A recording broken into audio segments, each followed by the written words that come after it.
बिस्मिल्लाहिर्रहमानिर्रहीम। मोअज़्ज़ज़ ख़वातीन व हज़रात, इंसान के पास जब इक़्तिदार होता है, इख्तियार होता है और ताकत होती है तो वो क्या करता है? यकीनन वो उन तमाम चीज़ों को इंसानों के ख़िलाफ़ इस्तेमाल करता है। लेकिन तारीख़ इंसानी ने एक ऐसा मंज़र भी देखा कि कायनात का सबसे बरगुज़ीदा शख्स एक ताकतवर तरीन फ़ौज के साथ एक शहर में दाखिल होता है और उन लोगों को जिन्होंने उस अजीम तरीन शख्सियत के माहौसाल में सिवाय दुखों, तकलीफ़ों और इब्तला के कुछ नहीं दिया था और जंगों का एक माहौल पैदा कर दिया था, उस शख्सियत ने सबसे कहा, जाओ, सबको माफ़ किया। ये हैं हमारे पैगंबर आखिरुज़्ज़मां, हमारे माँ बाप उनकी अज़मत व हुर्मत पे कुर्बान, जिन्होंने अफ़्व दरगुज़र का और मुआफ़ी का एक ऐसा सरनामा इंसानों के हवाले किया कि जो इंसानों की शायद सबसे बड़ी मीरास है। कायनात में जंगें, इफ्तराकात और इख्तलाफात होते रहेंगे। हुज़ूर नबी अकरम सल्लल्लाहु अलैहि वसल्लम की ज़ात अक़दस ने फ़तह मक्का के मौके पर जो पैगाम इंसानों के लिए छोड़ा ताकि वो उसको मजबूती के साथ अपने पास रखें, अपने साथ रखें, वो था मुआफ़ी का। दुनिया में जितनी भी एमेंसिटी से मुताल्लिक़ अफ़्व आम्मा की जितनी भी तंजीमें हैं, उनके चार्टर की बुनियाद हुज़ूर नबी अकरम सल्लल्लाहु अलैहि वसल्लम का ये फरमान, ये हुक्म और ये सीरत है कि जो फ़तह मक्का के मौका पे लोगों ने देखा। आज इंसानों को माफ़ करने की ज़रूरत है, लोगों से वो मुआमला करने की ज़रूरत है कि जो हुज़ूर नबी अकरम सल्लल्लाहु अलैहि वसल्लम की ज़ात अक़दस ने हमारे लिए अपनी सीरत की शक्ल में छोड़ा था। पाकिस्तान में, दुनिया जहान में इस वक्त हर शख्स दूसरे शख्स से दस्तो गरीबान है और मामूली इख्तलाफात पे एक दूसरे की इज्जत, जान, माल और आबरू को नुकसान पहुंचाता है।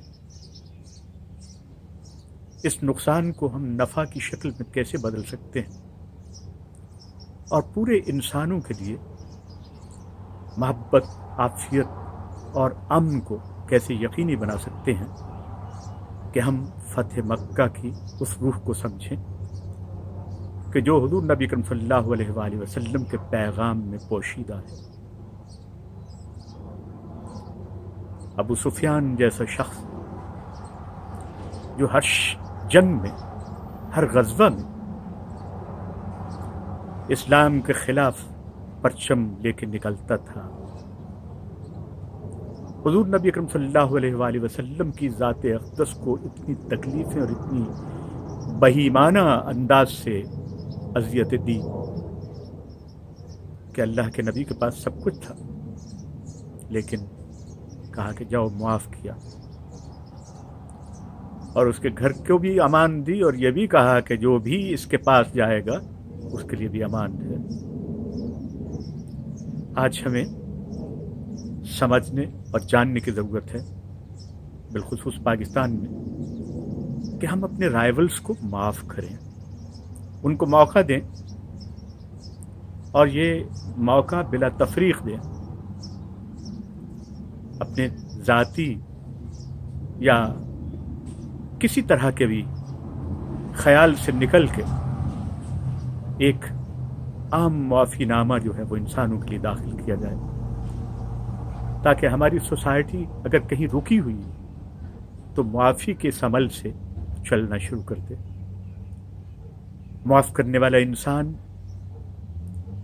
نہ صرف یہ کہ سنت پہ عمل کر رہا ہوتا ہے، بلکہ اپنے آپ کو ایک ریلیف دے رہا ہوتا ہے، اپنے اندر ایک کیفیت کو پیدا کرتا ہے جس کا وہ لطف اٹھاتا ہے بعد میں۔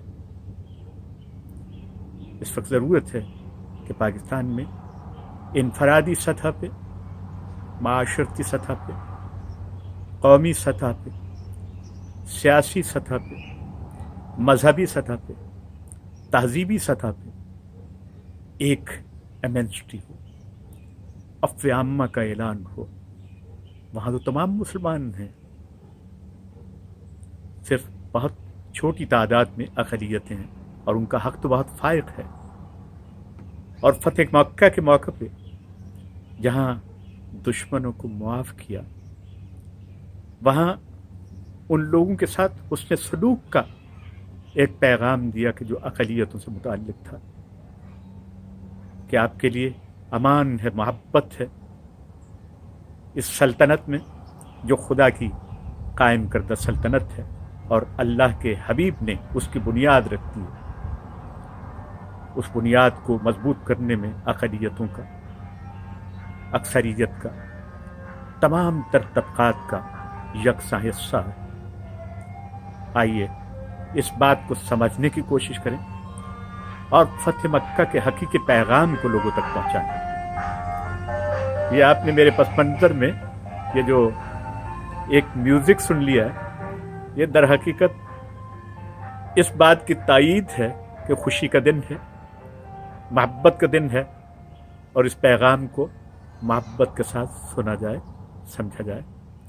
میں آپ کا دوست doctor Zulfiqar Kazmi Washington D C سے آپ کے ساتھ مخاطب تھا۔